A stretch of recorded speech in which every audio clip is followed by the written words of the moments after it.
listen up. If you want to make legit cash in your business, you want to help a legit amount of people and have legit lifestyle changing cash, then you need to start treating your business like a legit business. You scrap-a-doodling over here, you kind of putting some things together over here, really being cheap over here, trying to find a shortcut and a workaround here, you're going to end up having that level of results in terms of income and clients. You're being cheap, you're going to attract cheap people. So if you're getting a lot of people who aren't buying your things, aren't even signing up for your free things, are telling you they don't have the money right now, they have to ask their husband, they're giving you lots of excuses, and the abundance isn't pouring in, it's because you are being cheap with your business. And I don't just mean in money.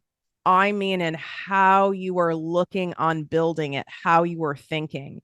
And in today's brand new interview, I brought on Jackie Serviss. She has spent decades in the corporate world working for one of these major corporations, PepsiCo.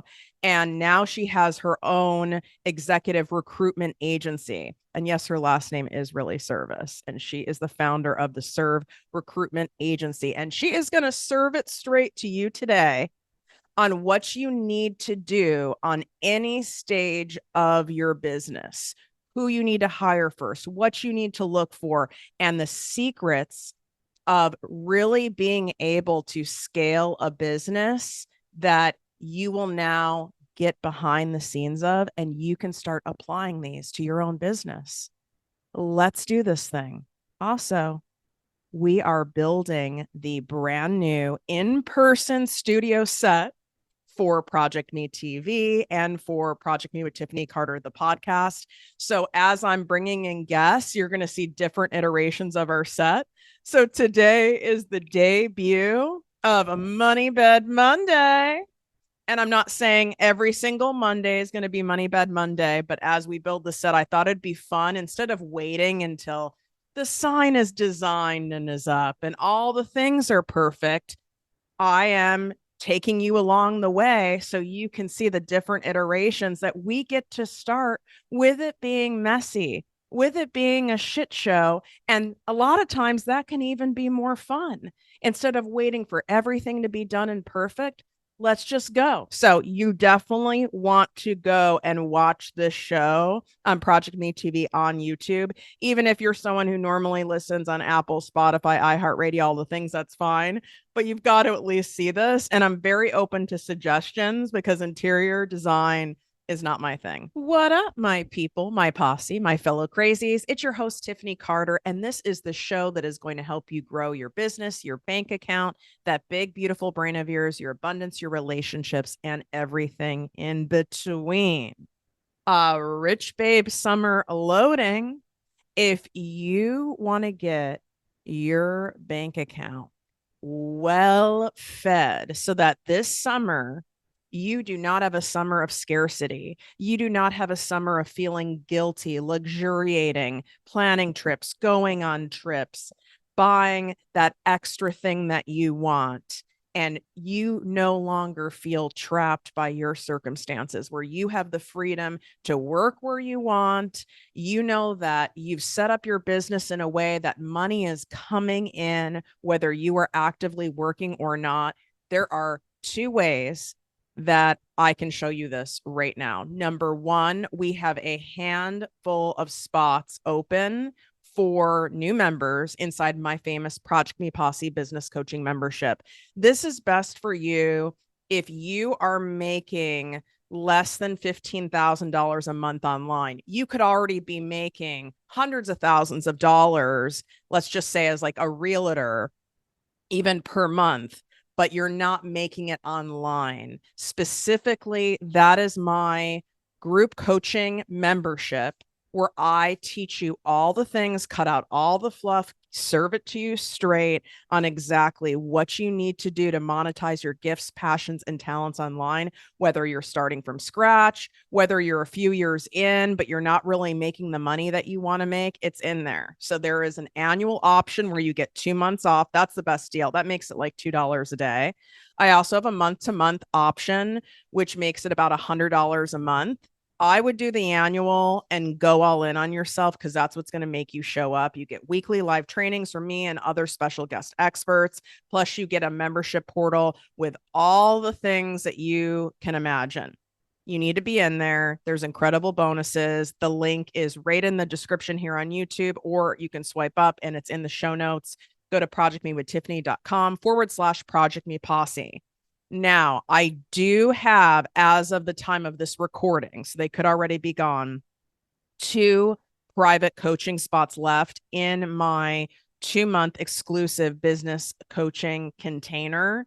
Now, I only take 4 private clients at a time, and likely this is what's going to be full for the entire summer. So if you know that you want to stop messing around and treat your business like a true business and go for the holy grail and have everything customized by me, someone who is behind the scenes of some of the biggest brands and the biggest companies in the world, helping them cash in online. And I take all of those secrets and we apply them to your small business.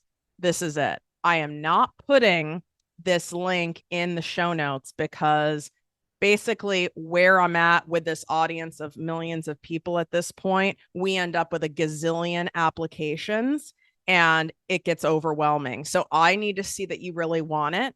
So if you know you want to work with me at this highest level, and your girl over here ain't cheap, nor should I be. Okay. This is serious business. When you really want to be someone who's setting your business up to make hundreds and hundreds of thousands of dollars a year or in the millions, that's where your goal is.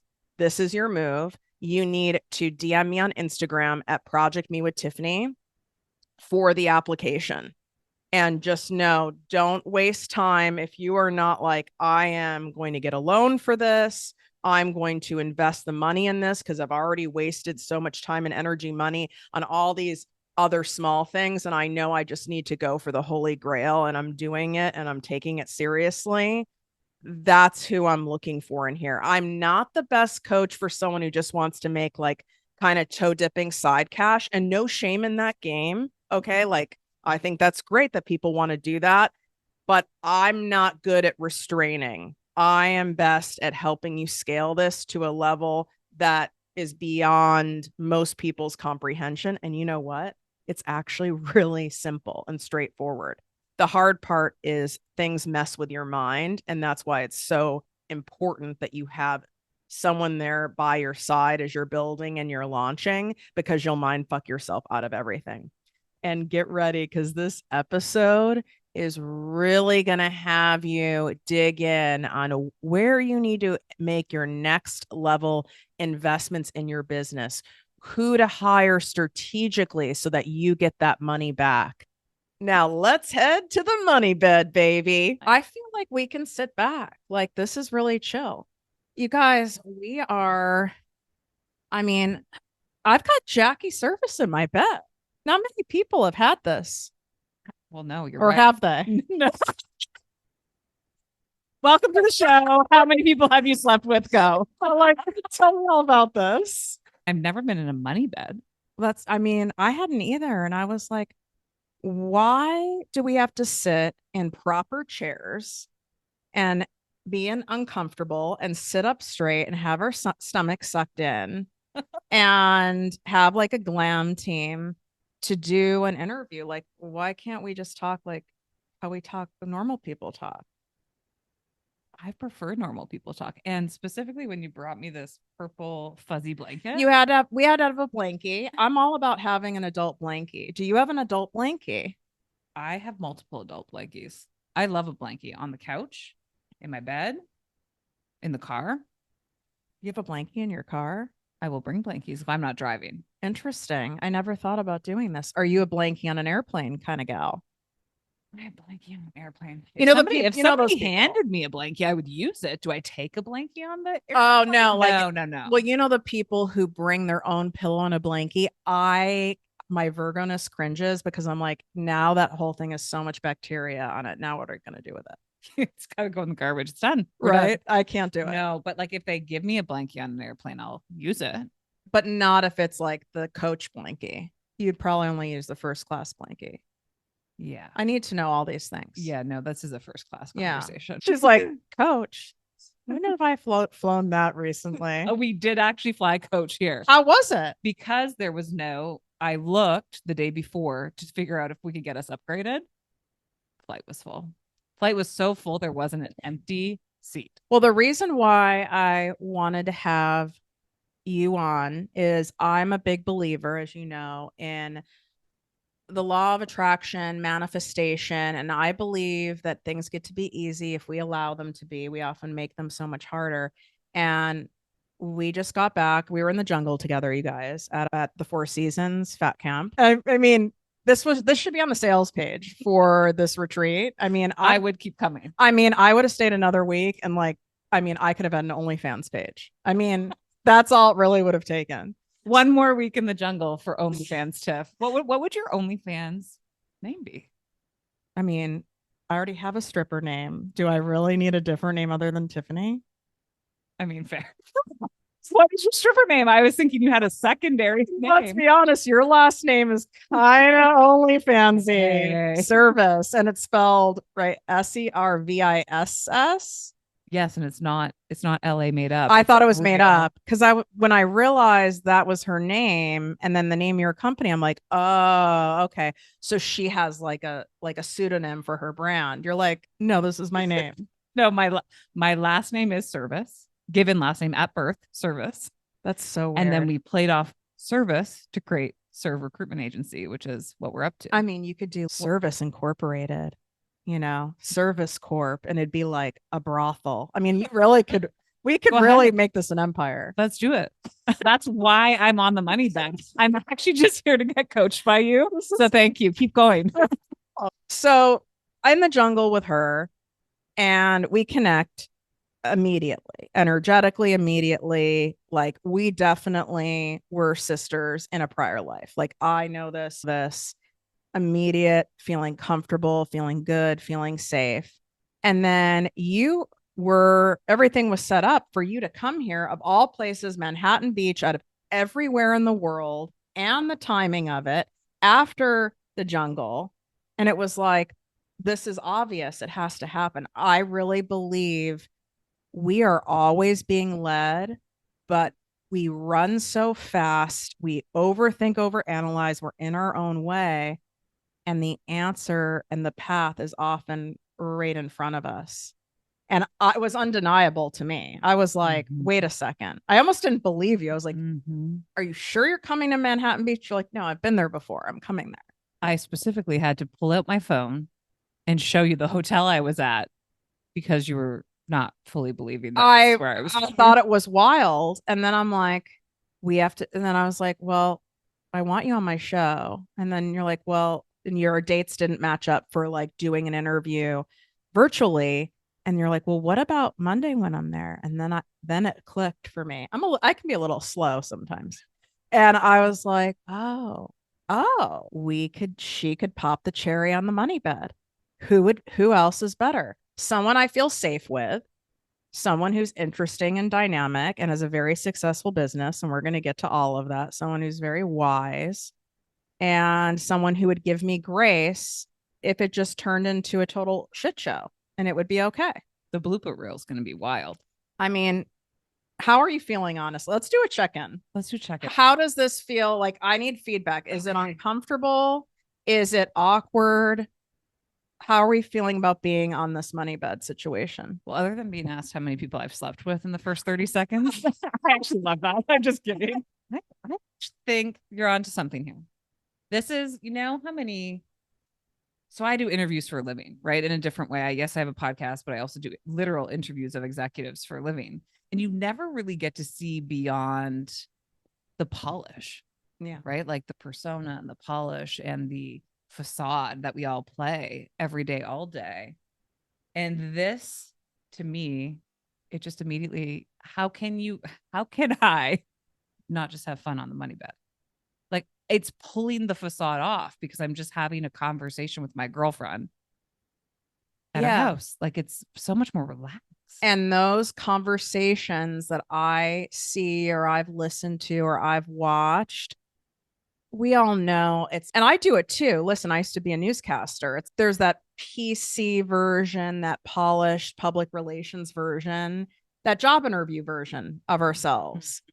And it's kind of boring. So let's go there. Let's share with the people, what do you do when you're interviewing? You've probably interviewed thousands of people, all different size corporations, from people who are small business owners to multi-billion-dollar corporations.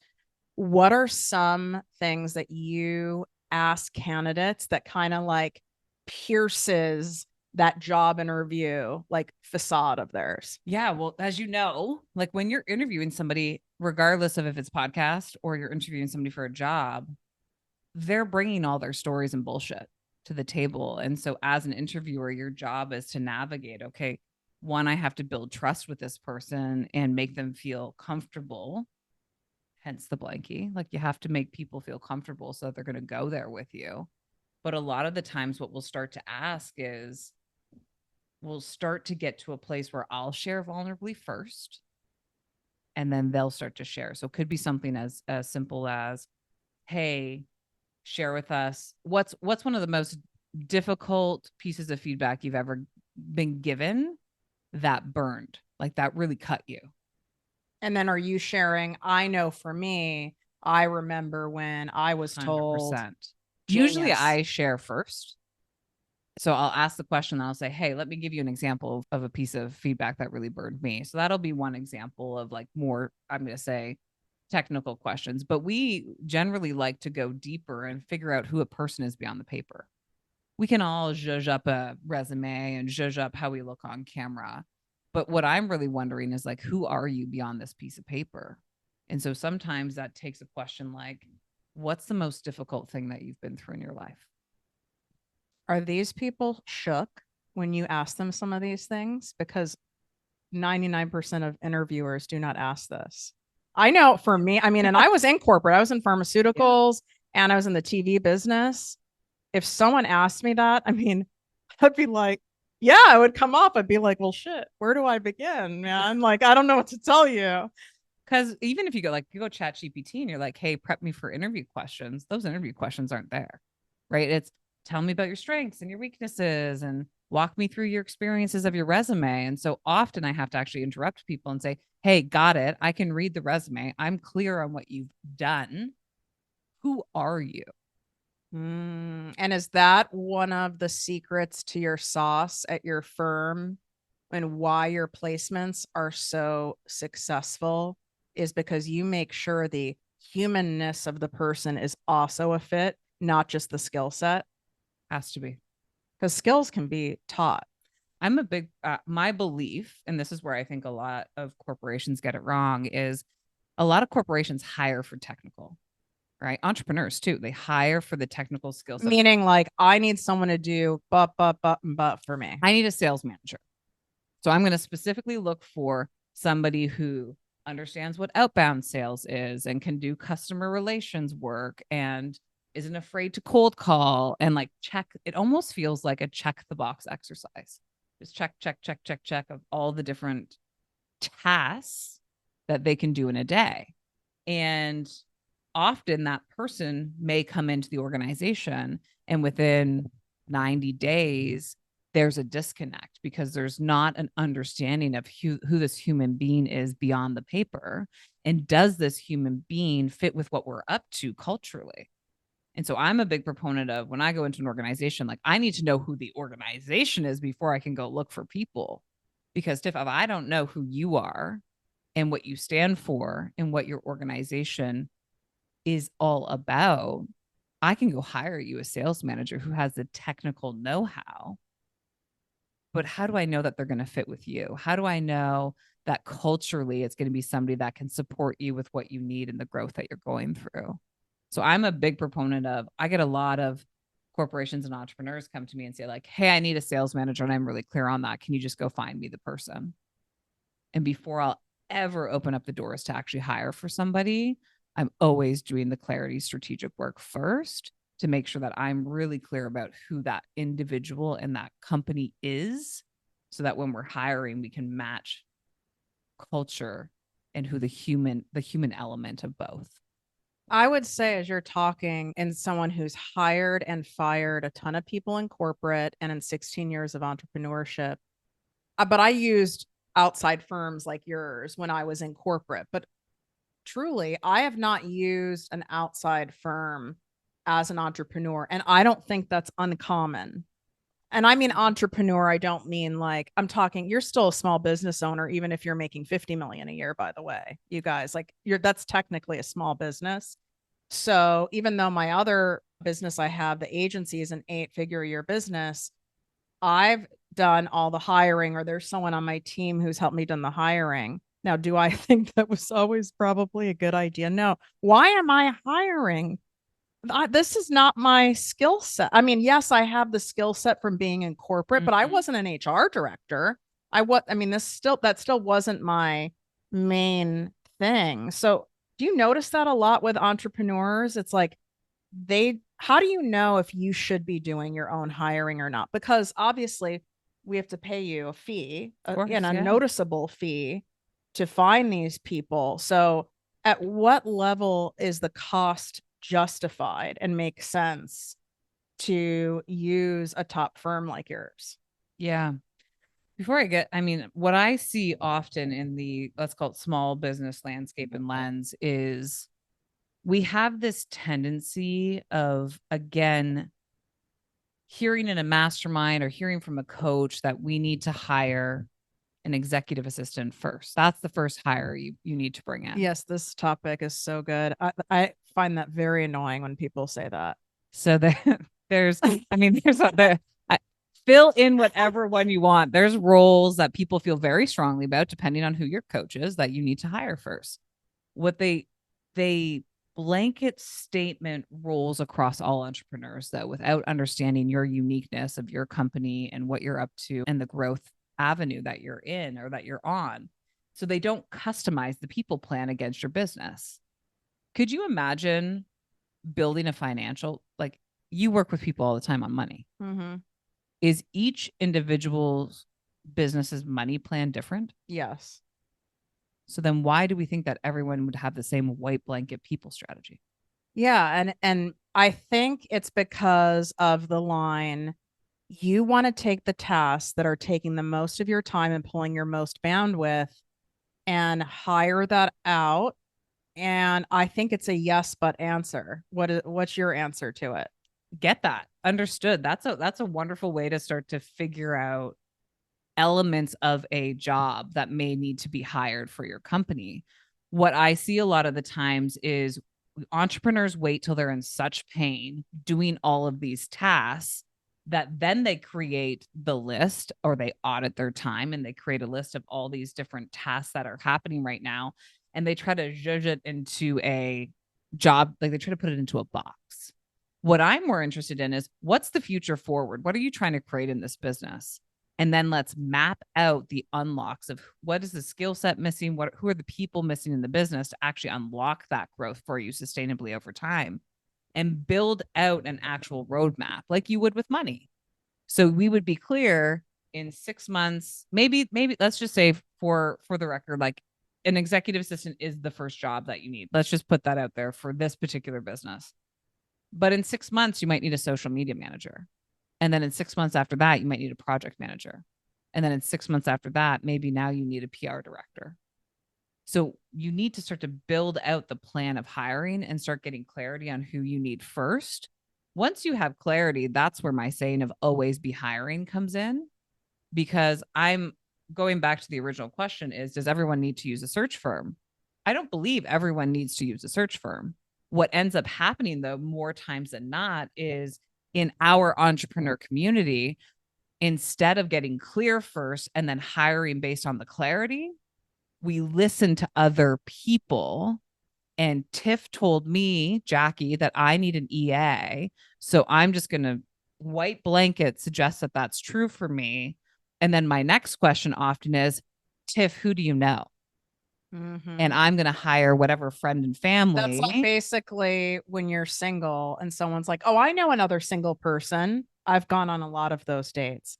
That's the qualifier, That's the right? qualifier. You're, it's like, so that's your qualifier. You're single, you're alive, you may or may not have a job.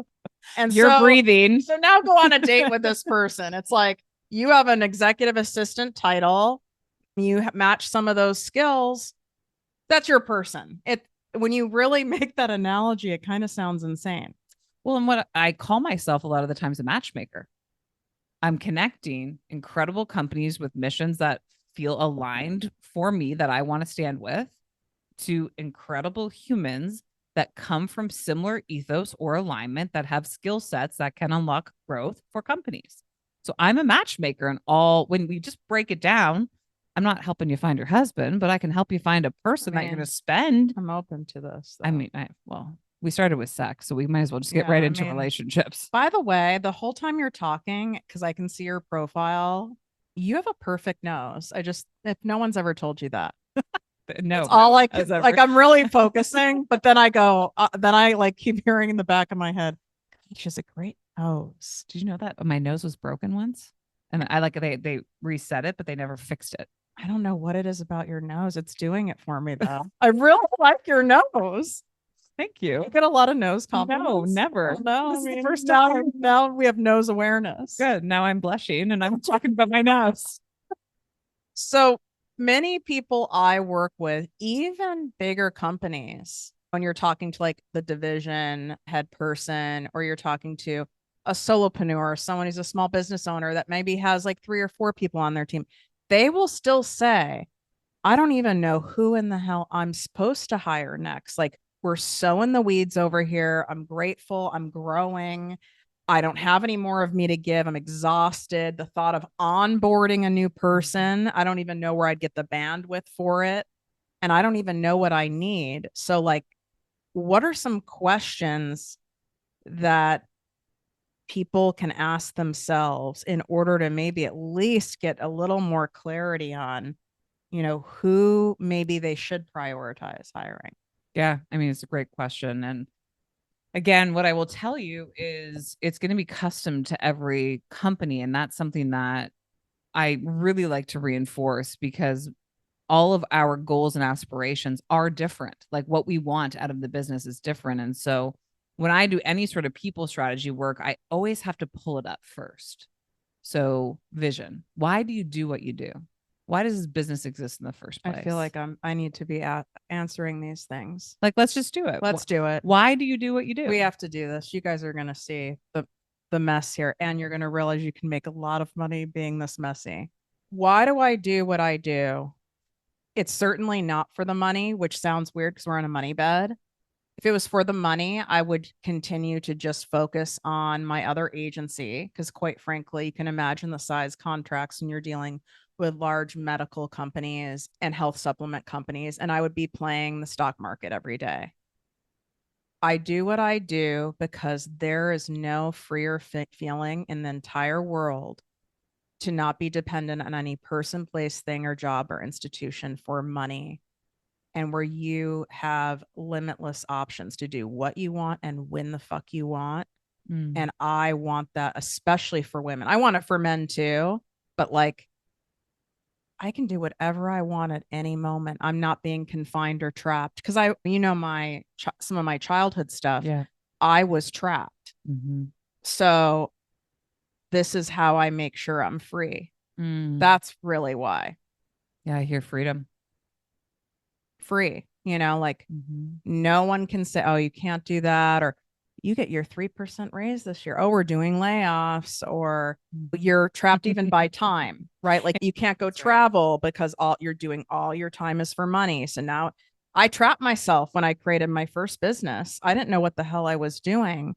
And it was all time for money. And then I felt like a prisoner to my own business. I actually would say it was way easier being an employee because of how I set up that business. I didn't know any different. I don't even know if that answers this question. No, you're not alone. That's your ethos. That's why you do what you do, is for freedom or to be free. Okay. Right. Like that is very clear.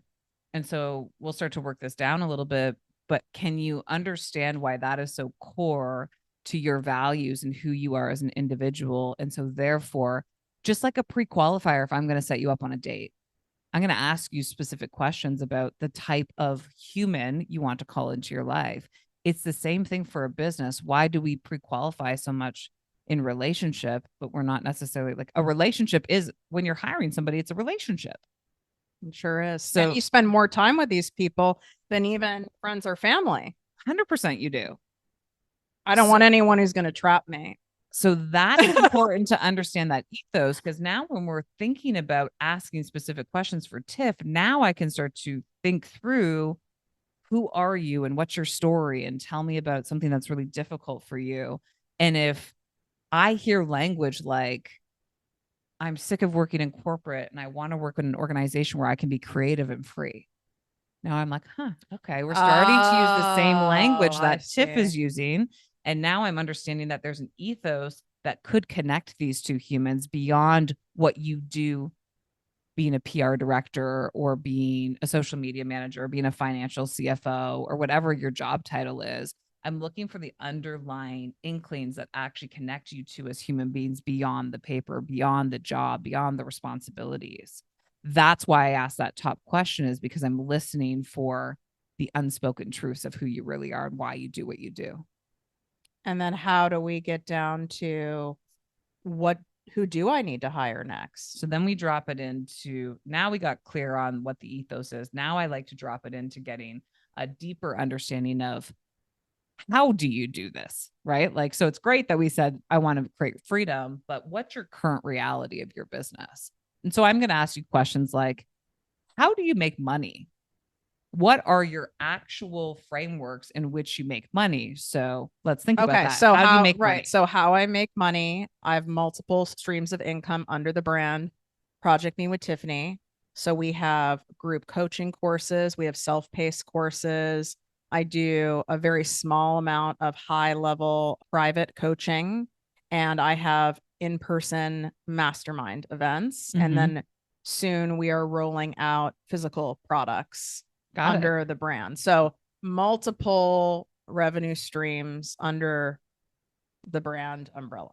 Got it. So we would map that out and we would get really specific around, for your one-on-one coaching, what's the cost of that, what comes with that, et cetera. So we get really clear on what your business model is. And then once we're clear on what the current reality is, the next question, which you're already answering in this answer, is what's the future forward? Where do we want to take this business? So if you're listening right now, maybe you're sitting at 5 million and you want to create an unlock in your business and your frameworks to get to 10, or you just know that you want to get to 10. Maybe you don't know how you're getting to 10 yet. You just know you want to grow to 10 million. That's a goal of yours. When you think about, I just heard product, like as that's a future forward. That's something that you're thinking about for future, to bring more freedom, more cash into the business to unlock that I want to be free feeling. Yeah, because I know how to get to the next level of income, because that's the business strategy part. It's a matter of, I'm well aware that as you grow, you have to expand your team in order to have help with people do it. And I would say the biggest bottleneck for me is in business, and this is a mistake a lot of people make. You're an entrepreneur, most of your time needs to be spent on getting more business. Your marketing. And in my case, how I market and teach other people to market is by using digital marketing. I am not someone who goes to networking events, and I don't do it that way. That's not my jam. I'm an introvert. I have people that come to me. So I use content marketing. But that content marketing is only as good as what I can produce. I can have people help make it look pretty, of course, right? Like someone's going to edit the show and give us graphics and stuff. I can have people make it look pretty, but I'm here as the host with you now. I have to do it. My face to camera videos, those are me.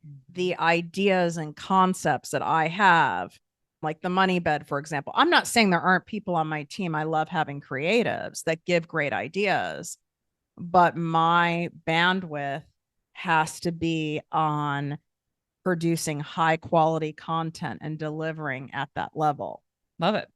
And so when you're clear on that, and I'm a big proponent of the same thing, when you're an entrepreneur and you're growing anywhere between, I mean, really, I think you're right. If you're a small business owner, so 50 million and below, I'm going to just put that blanket statement on I this. agree. Keep your foot, my opinion is keep your foot on the gas pedal of what actually brings you revenue, right? So keep your foot on the gas pedal of revenue. And then also consider this. If my belief is, as a CEO leader of a company, if you bring the right humans into your organization and you lead the humans can run your business. We need to go into this because I definitely want to hear about hiring mistakes that maybe you've even made or that you see other business owners making with this. Because I will hear people say to me, oh, if just someone could do all of this for me, if I could just be the visionary, someone could do all of this. Yeah. And then they're looking for a magical unicorn. And I even hear people say that term. I'm sure you've had people say it. Find me a unicorn assistant. Find me a unicorn that's like a catch-all marketing person. It's like, well, that'd be like me saying, find me the unicorn partner. And I list like 5,000 traits. It's like, first of all, is that even fucking realistic? If it happens, I get that email every single day. Really? I was just at a mastermind. Like, this is what I hear in the emails. I was just at a mastermind and my coach said I needed an integrator. Okay. What's an integrator mean to you? Because I've never heard of this term. EOS. Have you ever heard of EOS No. traction? So that's where the visionary integrator and integrator is. I want to be a visionary and I just want to sit and do all the thinking and the judging of the thoughts. And then I want a catch basin to throw all my thoughts into, AKA an integrator. And that integrator is going to line up my entirety of my business and execute against everything to make me the money I want as this visionary. This is a literal framework, Tiff, that many businesses are using. I'm blown away. And that's wild. And what we're not seeing, and then EOS actually has some operational frameworks that even when I worked at Fortune 50 organization PepsiCo, like they actually do have some fundamentals and foundations that are really great if used appropriately. But that's almost like saying, I want to do nothing in my business. And I'm just going to be the dreamer. And you're right, be the dreamer. And I have an idea. It'd be like me saying, I want to just come up with inventions and have nothing else to do with it and have everyone execute it. I find that to be a red flag. Am I right or no?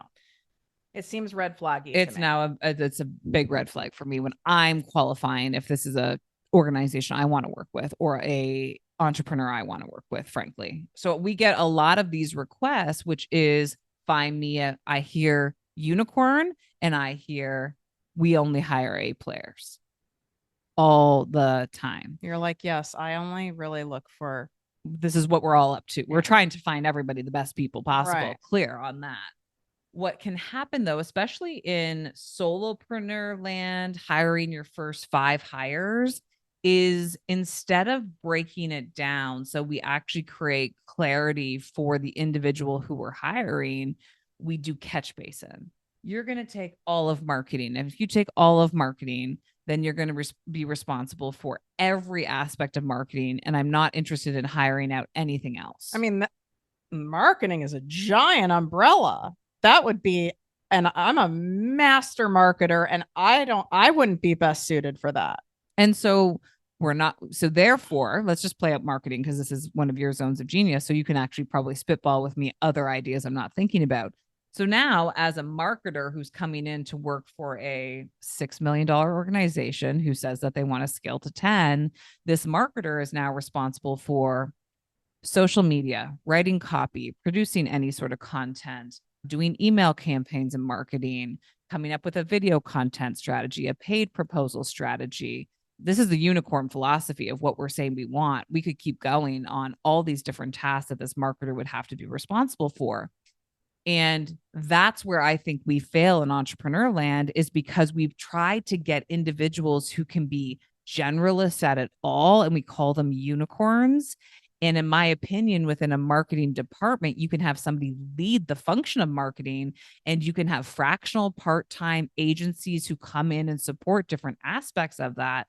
But I would rather have a leader who understands all concepts of marketing, who then get the ability to hire out the expertise as required, dependent on where the focus is of your business. So if social media is the focus of your business right now, they may hire out a videographer to come work with you once a week, and they're going to hire a copywriter to come do the proper copy for your content.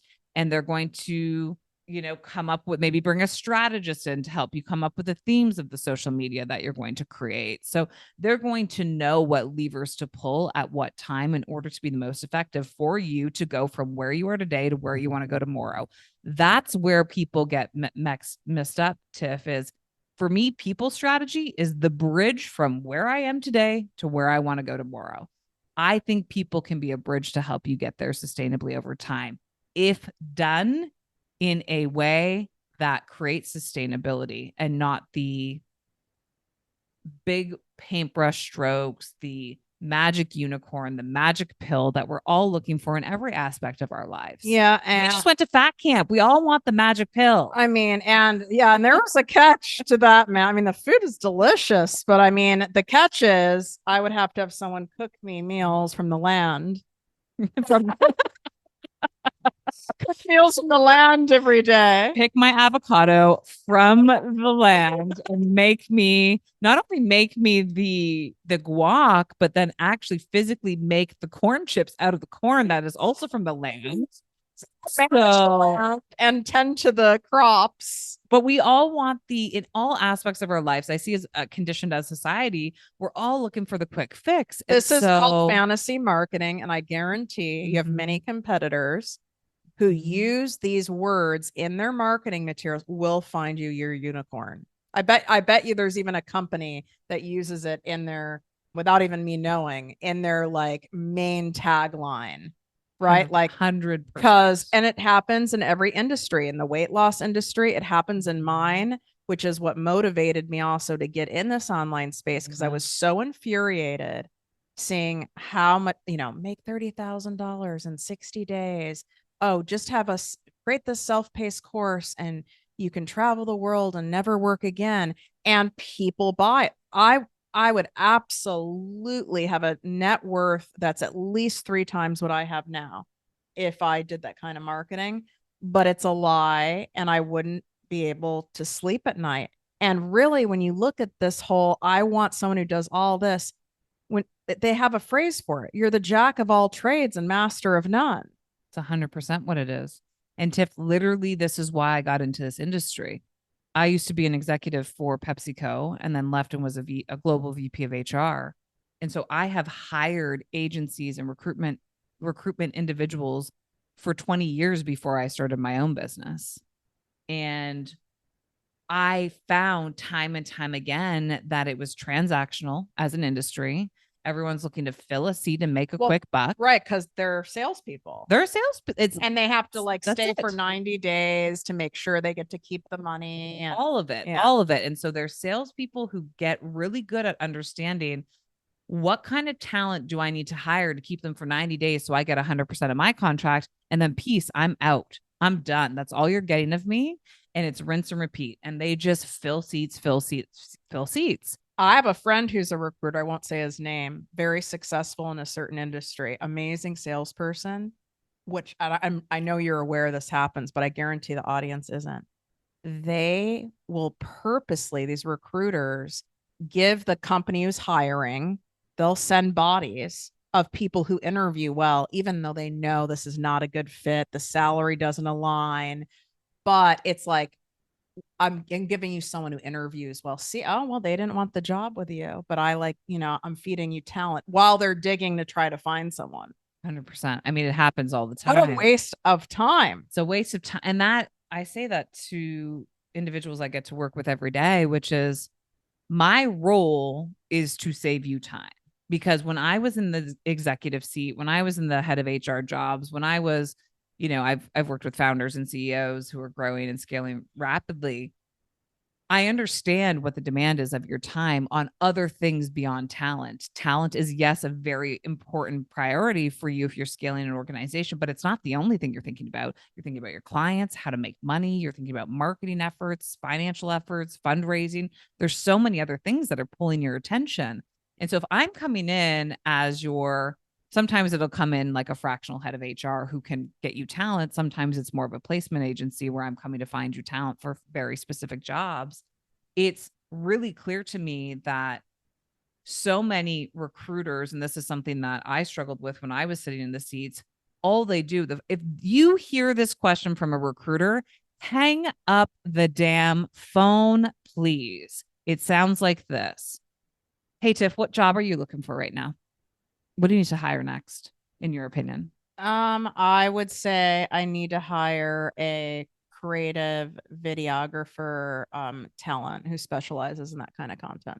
Awesome. Can you get me the job description? No, Hang up the damn phone if I that's what wouldn't they do ask. it. I would never do it. And I'd be embarrassed though, to be honest with you. I'd be annoyed that they asked me to do work. And then I'd get off the phone and then I'd be embarrassed and think, oh my God, I don't have my shit together. I'm supposed to have a description. And then I still wouldn't do it. I love you for your honesty. Thank you for keeping it real. And some organizations have a standard ChatGPT job description Right. that's been created, and the recruiter will ask the question. They'll be like, yeah, I'll kick it over to your inbox here in a minute. To me, that is one of the biggest red flags in the industry, that somebody is looking to be transactional with you because they're not even asking any leading, indicating questions to understand, why do you do what you do? What are you about? What's this organization about? What are we trying to create? I would say 75% of the time when somebody comes to me and thinks they already know the job they need next in sequence of what they think they need, it's bullshit. Once I get clear with them on what they actually are trying to create in this world, and we look at their current reality of the business structure today and the future forward, what we're trying to create tomorrow, the bridge is the people. It's one element. It's one lever. It's my lever. It's where I focus. There's other levers who have other organizations have different specialties, obviously, but mine is people. So I'm looking at the bridge of how to get you there sustainably through human beings. And so that's where coming out of a custom strategy plan is, okay, we might need a content video, like a video director first. And then what do we need? And we start to map out not just what you need today, but proactively starting to think about what's in 6 months from now and what's in 12 months from now. But it's scary to, that line, I don't know. And I don't know if it's true or not. You can tell me, where it's like, you need to hire before you're ready or before you need it. And it's so scary because you're putting out money before you have it, which I can handle that. But then what's scarier is I have this person and we have to hit this goal, like, to justify their job. And maybe it's because I'm an empath and I actually care about people. I don't want to take someone on that I don't think they'll have a job or don't know they'll have a job in a year from now. Heard. I mean, I thank you for being honest and just saying it. It makes me nervous because it's like, not that I don't believe in myself and what I do, but I need to have I need to really, for me, I need to see like that concrete evidence, the maths, and I'll take a risk on money. Like I know that pays off, but you're taking a risk with someone who like feeds their family with what you pay them. Livelihood. It scares me. This is a human being. I would be embarrassed if it's like, well, I thought we were going to hit, I thought we were going to get to like 8 million a year in 18 months from now. And we are so far off and I can't keep investing in you. I'm bleeding money. Yeah. And that happens. There are times to take risks, and I think very calculated, very clear risks. But once again, this is why I believe it's so important to know who a human is beyond the paper, because I want somebody who's going to come in and work with you, who's going to go all in and do whatever it takes to make sure that we are actually hitting some of those metrics. What I will say is one of the biggest misconceptions in the space of hiring is you immediately need to hire a W-2 full-time employee. I do not believe that is true. I agree with you. I think we can step into hiring. I think we can look at multiple different models to hire. You could even have like a high integrity trial basis. 100%. How do you know somebody until you know somebody? I mean, and it can take a long time. And I want them to want to be there too. That's right. Right? Like I want my people to be very expansive and creative, and I'm out of the box. And a lot of people feel very comfy and safe in a box. So they wouldn't be a good fit for me. Not a good fit for you. And that's the core of, you don't know what you don't know until, like, I'm always a big proponent of like, I don't know if I can work with somebody until I work with somebody. And so but our top talent people, whether it's an assistant, a social media person, whether it's a PR person, whatever, are they the people who are really good? Are they offended by like a trial thing, or no, they like it because it benefits them too? So in the small entrepreneur space, there's lots of different models we can go into in terms of fractional heads, and people have created their own agencies around, operate, like you'll see OBMs, online business managers, who've created their own agencies around being not a full-time person. By the way, I still don't even understand what an OBM is. I think it's hysterical. An operator. Is this it's a brand entrepreneur a long time, and when I oh god, online space, and then I started people started going, oh, should I get an OBM? Do I have an OBM? I'm like, what the fuck is an OBM? I mean, I get, I know, online business manager. It's so let's use corporate term for a sec. It's an operations manager. Oh, okay. It's the back end of your business. Okay. We just zhuzhed it up and made it sound cute because we're online entrepreneurs. Got it. It's like a director of operations. It's a director of operations. Okay. Well, let's just call it that. I mean, I would rather that be my title anyway. Right? 100%. I mean, we could go to the whole rabbit hole. But let me give you a different paradigm, right? Because there's the solopreneur who's doing their first 5 hires. I work with a tech company, a B2B SaaS tech company right now, who's hiring multiple executive roles on their executive team. This is an organization that has a goal to get to 55 million annual revenue and then exit. So this is what we're up to. And even in their framework, looking for executives across the board in all major functions, HR, product, engineering, finance, marketing, sales, all of their executives, there were individuals who at certain times came in full-time immediately. There are multiple executives within this company who started fractionally and slowly stepped in as the company was ready for them full-time. They came and showed what they were capable of, and they understood that this particular organization at 3 million didn't need a head of people. They weren't ready for it yet.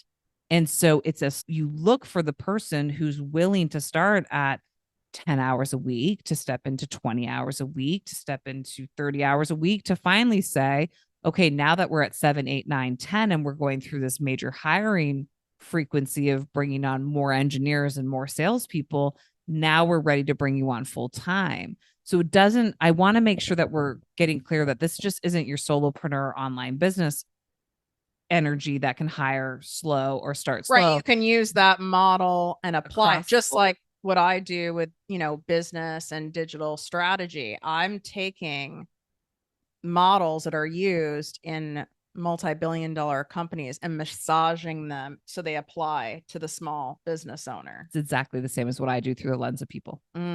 So if someone is at a point where they're like, listen, I do want to hire some people.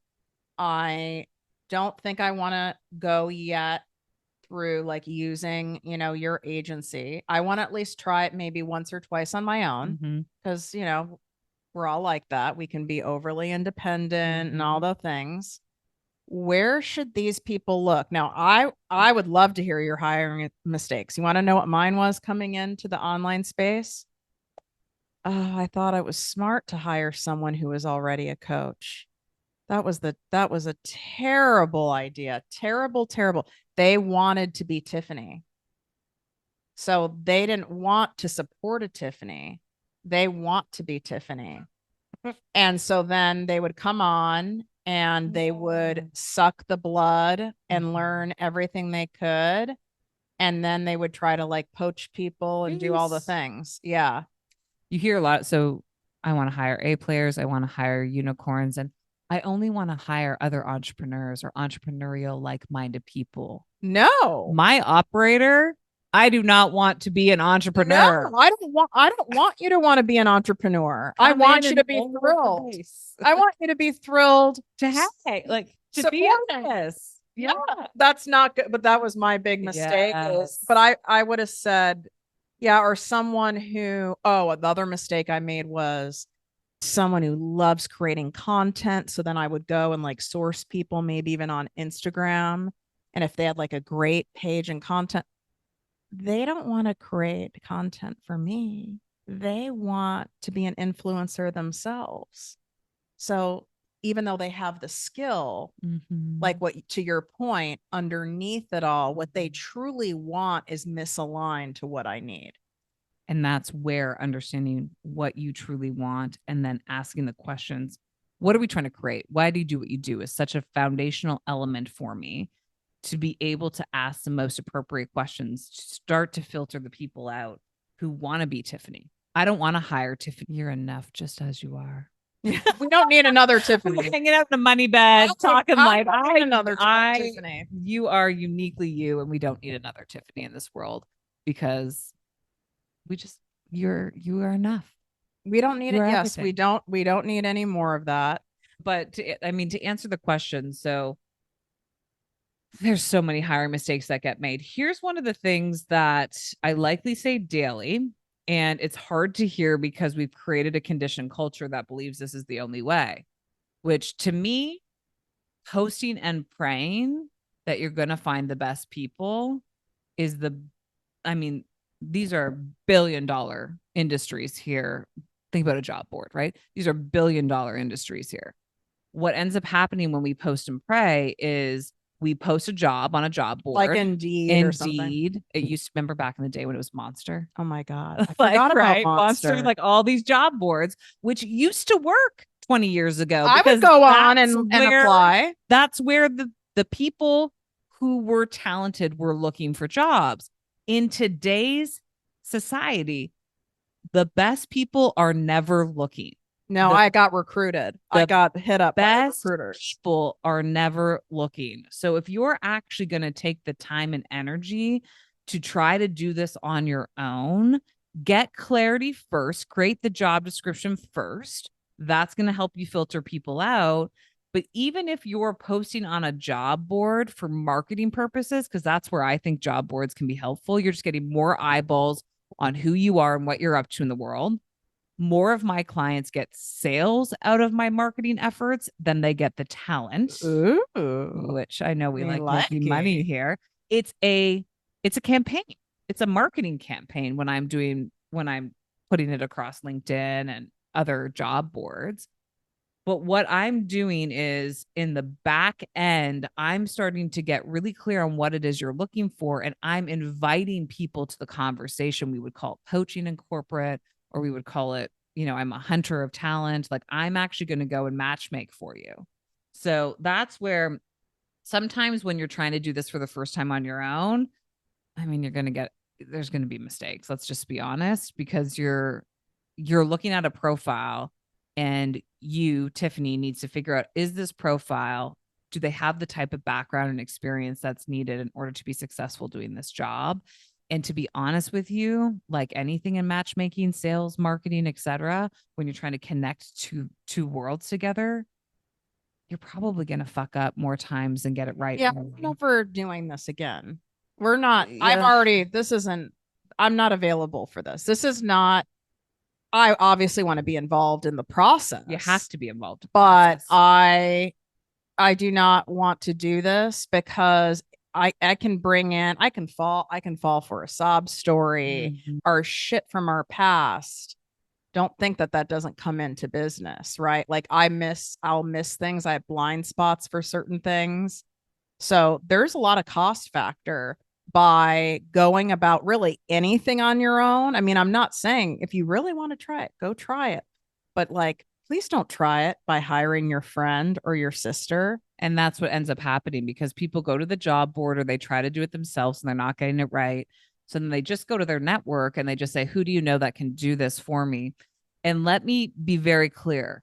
Referrals are a beautiful way to bring talent into your organization, because I deeply believe that good people know good people. And vet them first. Do not just take it at a, at a high level, that because Tiffany Carter says that this is a great social media manager, that this must be my social media manager. That is once again why it's so important to get the clarity first and get specific. The specificity of the job is clear. And one of the things that I love to do in my process is I always like to run people through a project, because I'm really good at talking, Tiff. I can talk myself into circles into an interview. And more times than not, let's say we're hiring somebody for you. Let's use a creative director, somebody who can do video.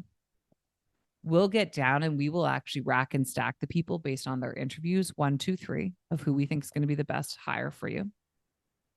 And then we'll send them out on a project and we'll say, hey, we're going to pay you to do this project. We're going to give you a couple $100 to go do this project, because whatever you create, we might actually still use. Right.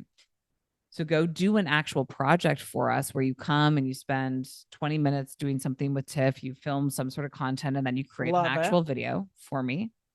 And the end result is I can use that video on anything I want, which is all. We just get a clear on a project scope of work. We'll pay you for your time. And 9 times out of 10, the actual result of the project that's being performed will flip the order of who we want to hire. Because either someone kind of half-asses it, phones it in, it's sloppy, or they go above and beyond. The person number 1 said they could do certain things because they know the buzzwords in the industry to be successful, to make you believe that they're as successful as they want to believe. Hello, ego. We all have it. And when we actually inspect what we expect, when we actually check in on their true capability of said thing that they said they could do, it falls flat. Or we get really clear that they don't get you. They say that they understand what we're up to in this culture, and then they produce something that's not on brand. It doesn't have your colors. They're not picking up the nuances that are really clear of like, this is who Tiffany Carter is. You completely missed it. And if someone misses it when there's this much content out there, I am very concerned. Something that I know stresses the hell out of me and any other business person I know, or even someone who's like in an executive hiring position at a company. I remember even in pharma, when I was national sales trainer, as national sales director, when you would have an opening for like a key territory, like you have some smaller territories that you don't want to open, but it's not like urgent. Okay. And then there are other positions where you're like, we are bleeding money not having this filled. I would dread it. Number 1, the interview process takes up so much time and energy. And then the onboarding process. And I think especially small business owners, they have to be so resistant and reluctant to hire, because then they have to train, then they have to nurture, then they have to lead. And then maybe some of them have been burned before and those people have left. Or they're just like, I'm already so exhausted. That's why I'm hiring. But now I'm going to have to do all this upfront work. And we get reactive. And when we get reactive in the hiring process, we make sloppy hiring decisions. And the cost of a bad hire is beyond the financials. It's the energy, it's the time, now you've brought somebody in, and that person, let's use as sales as an example, they missed renewing a contract. How much money is that to your business? Listen, I'm going to tell you guys, and you can go back and listen to the podcast, because I didn't name the person, but it was a shit show. 2021, my signature program, Selling with Soul, hired someone based off of a referral of a fellow business owner who has a similar model to me, and didn't put them through really a test. It was more so talking. and samples of work. There were samples, but that can even be bullshitted. Portfolios can be Right. bullshitted. I want to see what you can do And for me. but I was also a little desperado. I was growing very quickly. And this person ghosted us in the middle of my launch. I was literally losing thousands of dollars per minute, like at the peak of my launch. Thousands of minute. dollars per minute. Yeah, off because of the wrong hire. Exactly. And I want you guys to hear this from the wrong hire. And I would have lost that much money also by resisting hiring. Yeah. Imagine what just happened. And I just did the episode, you guys, you can go back. It's episode number, I think 603, where I broke down the behind the scenes of my $1 million launch. If I didn't make sure I had in place a buffer, meaning a buffer for abundance, a buffer for the shit to go wild in a good way. A lot of us have buffers for things not going well, right? But I knew to have a buffer for it to go well. If I didn't, this would have been an embarrassment and a crash and burn, because like it went viral. Like it was in pure insanity. So that's also the payoff of making sure you have, instead of having just enough people on your team or just enough bandwidth, I think it's better to have over that line, don't you? Yeah, and it depends on where you're at. So if you're leading up to a launch, I'm going to likely recommend that we put the foot on the gas a little bit more when it comes to the support systems that are surrounding you. So versus there may be other times where we're not in launch mode or we don't have as much going on, so we can peel back a little bit. So that's where having options and being able to dial up and dial back as appropriate for your business, custom to you, is critical and key. And we're just not talking about it because we're talking about it as black and white, as I'm in pain. Therefore, I'm going to write everything down on the list that creates pain. I'm going to throw it in a job description and hire somebody that can do all of that. And then there's a lot of people who are like, I don't really want to fucking hire anybody. I don't want to deal with people. Yes. I mean, and I won't name her name, but there's a girl in the jungle who could absolutely, I mean, she could have a fucking empire. I mean, she will have an empire. I don't think she realizes it yet. And someone said to her, well, why don't you have like other people you can train on your unique thing? And she's like, I don't want to do that. I run solo. I don't want to deal with people. And that's okay. That's okay. But you have to know you're going to reach a cap because there's only one of you. That's right. You're trading time for money. And at some point in time, if you don't have, that's what leadership is. And this is, I get really fiery around leadership because I see a lot of the times where people want to hire the person, but then they don't want to develop and retain that person.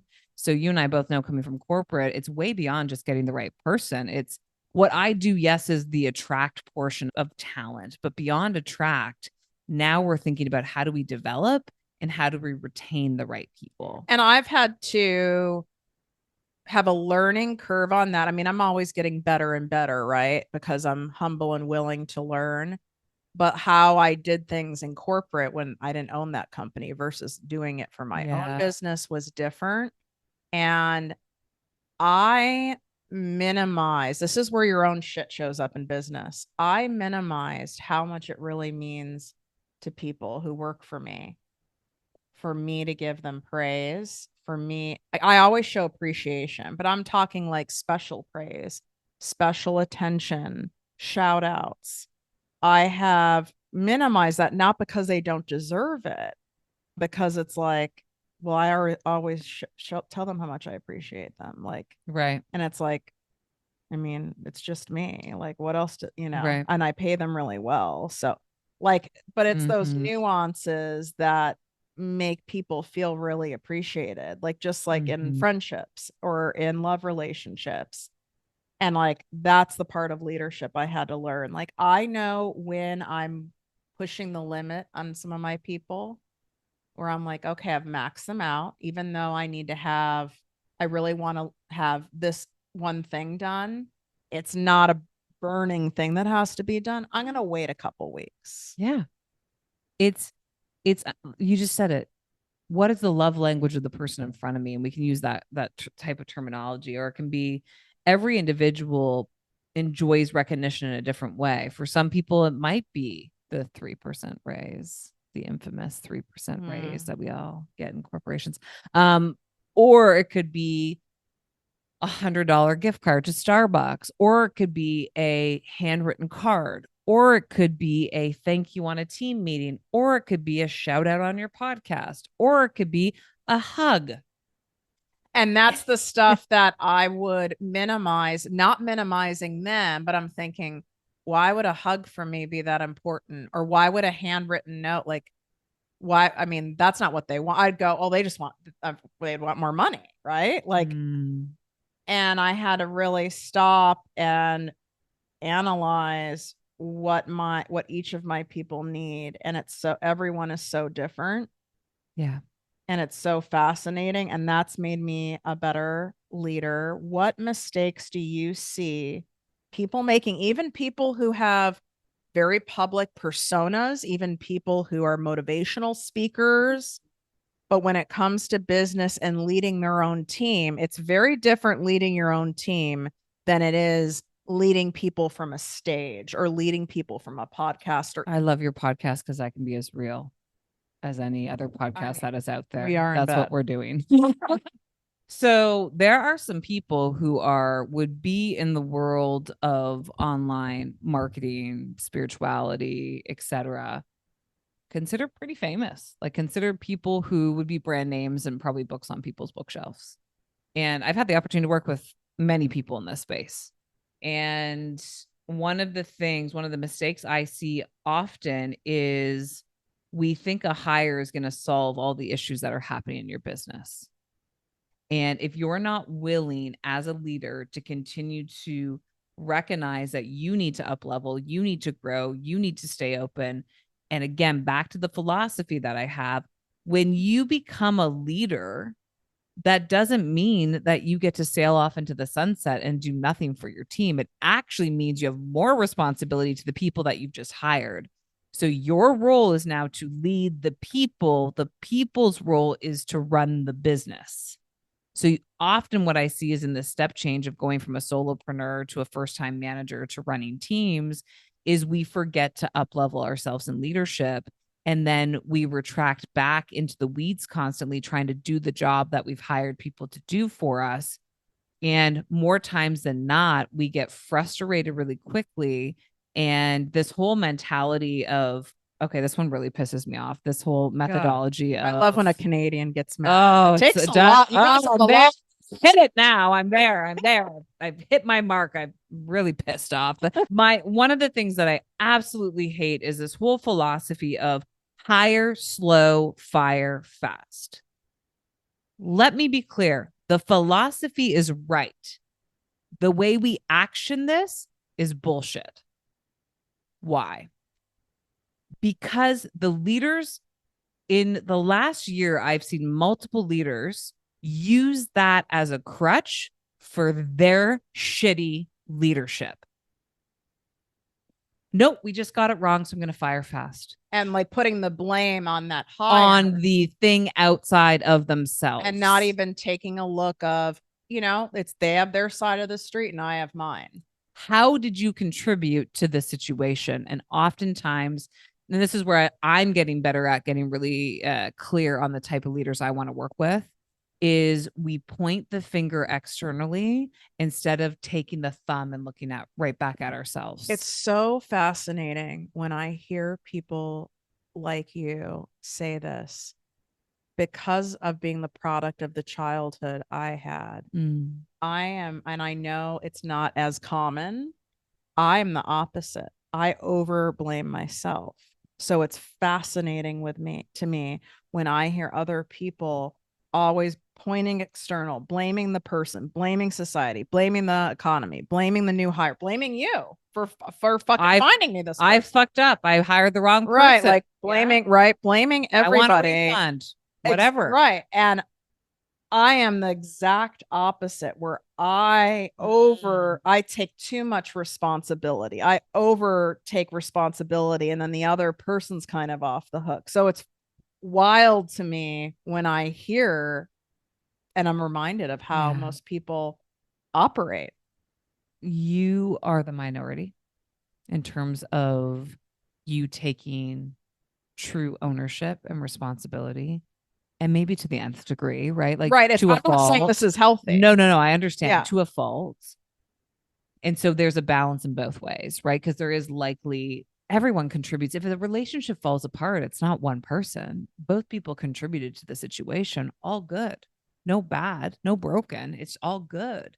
And how do we actually look at it in a healthy way to get clear on where we can grow as a leader and where we maybe missed it with this person, where we didn't hit it with this person, because it's a two-way street. It's a relationship. I just really despise the energy of I'm not willing to take a look at anything I did to contribute to the situation. And this person came in and in the first 30 days, did it make me $1 million? So therefore they're shit. That happens, Tiffany, every single day. And it's crazy to me. That's the stuff behind the scenes that would make me lose my mind. And I can tell you, we get it in a different way, in a different business model. I mean, our agencies are similar models, but where people will go, I have not made any money and I'm on the third module of selling with soul and it's not working for me. And why isn't this working? And I want my money back. And it's like, well, first of all, there's no fucking refunds. That's stated everywhere. Second of all, like, there's no, I never made a promise. I don't know what you're doing behind the scenes. I have no idea what's going on. Like, that's wild to me when people do that.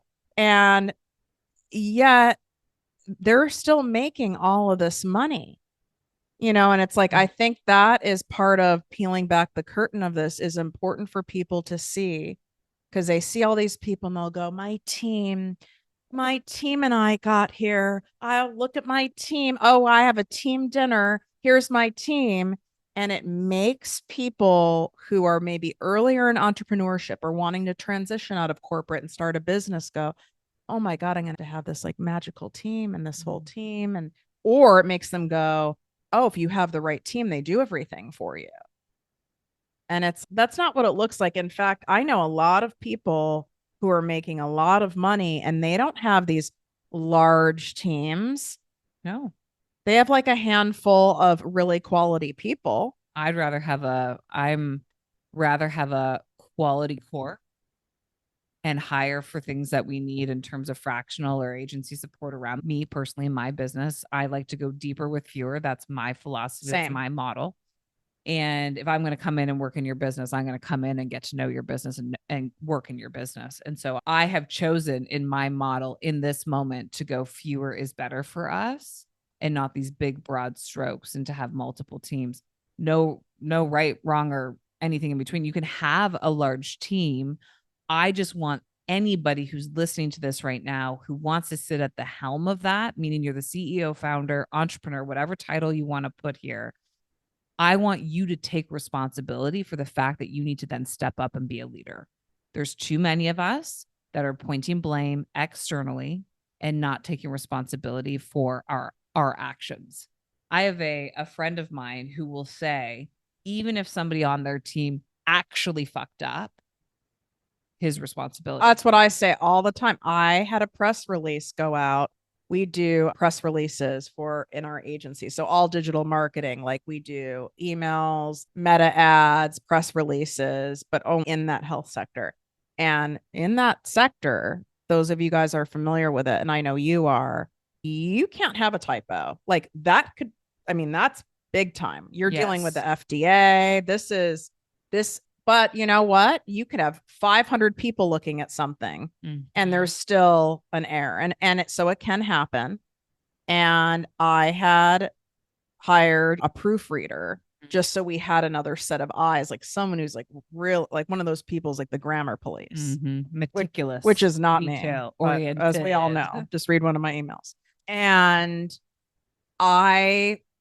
they've messed up. And it was like missing a word, but it was a word in a section that like you can't mess up. I won't get in the weeds of it, but you can't mess it up in the medical world. Woo, I almost lost that account. But you know why I didn't lose it? Because I said, I told them the scenario and I go, but ultimately that's on me. Extreme ownership. It's on me. And we will do not only that press release, but we'll do your next two pro bono. And I will be making sure that like the final eyes on it are me. 100%. And that's why I didn't lose the account. But otherwise I would have lost the account. And therefore, if you lost the revenue from that account, you likely are losing people on your team as well. Yeah. And also how to handle stuff internally.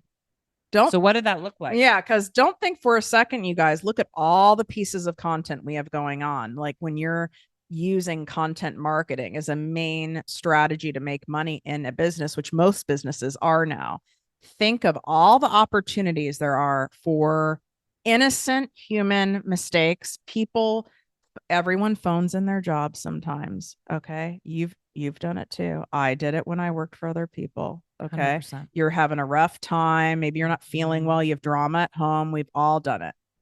And there's been many occasions where the ball is being dropped and I'm infuriated because I'm like, who would put out something so I'm like, this is so basic. I can't believe you're sending me this batch of content. We've worked together for so long. You know me. It'd be like a fitness coach telling people to drink more water. I go, that's offensive. That's the opposite of my brand. But then I have to check myself. It's like, well, when was the last time I had a meeting to keep people elevated and on track so they don't phone things in? Yeah. It's raising the bar and setting the expectations. And then as leaders, we need to inspect what we expect constantly. And I have to own that. I can get comfy and lazy, complacent, better word, of doing the inspection. And that probably, if we were to say, what has cost me more money than anything behind the scenes in my business and managing a team, it's that. Me too. And I lead this stuff as I'm not a micromanager. Me either. Like maybe to a fault. Yeah, they got it. Well, I'm not an attention to detail girl. I'm just not. And so this is something what we're talking about here is stuff that is a mirror for me. This isn't like because I teach this stuff, I'm 100%. I'm not. I have phoned it in. I still phone it in and I'm leading a multi 7-figure business. Yeah. You know, like there's still these methodologies, mentalities that are aspirational for us all. And all I'm saying is when we start to create teams as founders, entrepreneurs, general managers of companies, leaders, even if you're in the corporate setting and you're leading a team, we need to continue to think about how do we up level? How do we grow? How do we continue to add value here to not just ourselves, but to the people around us? And the teams that win, the teams I get to work with, and I have the privilege of that I see win year over year, understand that factor as a hiring the right people is a tactic. When you can understand that you're in the business of human beings and then therefore you're revolving your business around that, that's when things open up and can really the word change for you. developing comes up. It's like you can hire people, but you have to develop people and grow with people. It's why, so a lot of the times, I mean, yes, my company can support in some aspects of that. What we are great at is the matchmaking. So what we are great at is finding the great people and getting you clear on who you actually need in your business. I partner with very few people who understand the depth of needing to develop once you're in-house. That's why I'm in Manhattan Beach right now. I was just working with a series of executive coaches who I trust wholeheartedly to bring into my organizations with me. And I will tell you, people slap that title on, like they slap on the fact that they're a social media manager or an OBM. Yeah, that's like, no, we're not all the same. What can people get out of listening to your podcast? They get to meet great people like you. I can't wait to have you on the show. Oh my gosh. My people are just gonna freaking adore you. Oh, good. Because this world of entrepreneurship and Pollyanna, the influencer, is tiring. It's exhausting. And aren't you bored of I'm it? so I'm a over little it. bored. I'm like, I'm just thinking about us on the beach pretending we were influencers. Hey guys, it's Karen here. Just enjoying my time in Tulum. Yes. So, and it's cringy and it's exhausting and we're over it. Cause like if I were listening to this episode, I'd go, well, is her podcast teaching me how to hire people? Like what's the vibe over there? Yeah. So what we're really focusing on people leadership and entrepreneurship. So people meaning the people we're hiring, we get pretty deep into some specifics and some tactics you can take for sure. And I'm also very open, like you are, to sharing my story of what it feels like to lead a team and grow a multi-million-dollar company and how entrepreneurship has felt for me. You and I both have a spiritual element. That's our sisterhood, is where we connected in the jungle. And so there are often times where I'm bringing on subject matter experts to come on and share their gifting. And I'm also so I do a guest once a week and I do a solo once a week where it's just me. That's a big commitment. I used to do the guest once a week. And then I got a little burned out on that. Get it. But you know what? Now I can do this lying down. This is pretty fucking. The money bed's here. I want to know what you guys think. What do you guys think over on YouTube? Put it down in the comments because I know you guys like watching this as well. But like, do you like the money bed? Do you like the vibe? Do you like us leaning back? Should we be sitting up? Like, what's the vibe? I could sit up for a little, but after a while, I don't even want to sit up because I don't want to have to. I don't know. I don't think I mean, I could get one of those mattresses that like. That would be really extra. The mattresses that like raise the back for you. Yes. We could do that. That actually would be really good. Then you're really sitting up. And then like if we're uncomfortable, we just use the remote control. But I want to hear what you guys think about the show. I'm gonna have Jackie's show in the show notes. Now, I don't want your asses flooding her recruiting agency with find me a unicorn. I don't know what to do. So we need you need to do a little pre-qualifying. Yeah. What type of clients are you guys considering taking on? Because I know you've got a lot going on over there right now. We do. We're really specialized and focused on building out executive leadership teams. So if you're a founder or an organization who is growing and scaling right now, who is looking for a head of marketing, a head of finance, a head of sales, a head of content, a creative director, that's the energy that we're in right now. We've really veered away from hiring too deep into the organization without knowing the organization first. So we'll start leaders. Once we bring the right leaders in, we trust those leaders will understand how to start hiring and building out their teams. We will be there to support them. But the solopreneur who's looking for their very first hire, I have tips, tricks, and worksheets that you can work off of, but that's not what our agency's up to right now. Are those things they can get like through your Instagram bio, or where can they get these things? So JackieServiss.com website, lots of free resources there, and or Insta. We do. I mean, my website is linked to Instagram where I hang out a ton. And then I do hang out on LinkedIn as well. Okay. So we'll make sure the stuff's in the show notes for you guys and let us know what you think about this episode. Take a screenshot, share it, type in the comments here on YouTube. What do you think of the vibe? What did you think of the money bed? Thank you for coming on and being willing to be the first guest of something that I think we're on to something. I kind of liked it. I'm into this. Tiff, I just want to acknowledge you. You are, oh my goodness, your energy and how you show up in this world and all the individuals that you have served already and who you are going to serve in the future are so, so fortunate to have you in their world. I am fortunate to have you in my world. You are a sister I've been seeking, somebody who keeps it real and who has a depth to her that so many do not in this space. I love you and thank you for opening up your space and your home for me. Love you. That was so sweet. Thank you for seeing me and being in my bed. I can't wait to start talking more about sex with you in the bed. I mean, I feel like this, there's some people I actually don't want in the bed. I get that. That's what came up when you were talking. I was like, I like her being in my bed, but I for sure don't just want anyone in my bed. Fair. I mean, right? I think that's a standard that should be kept in your life. Yes. I love you. Love you too. Thank you for having me on.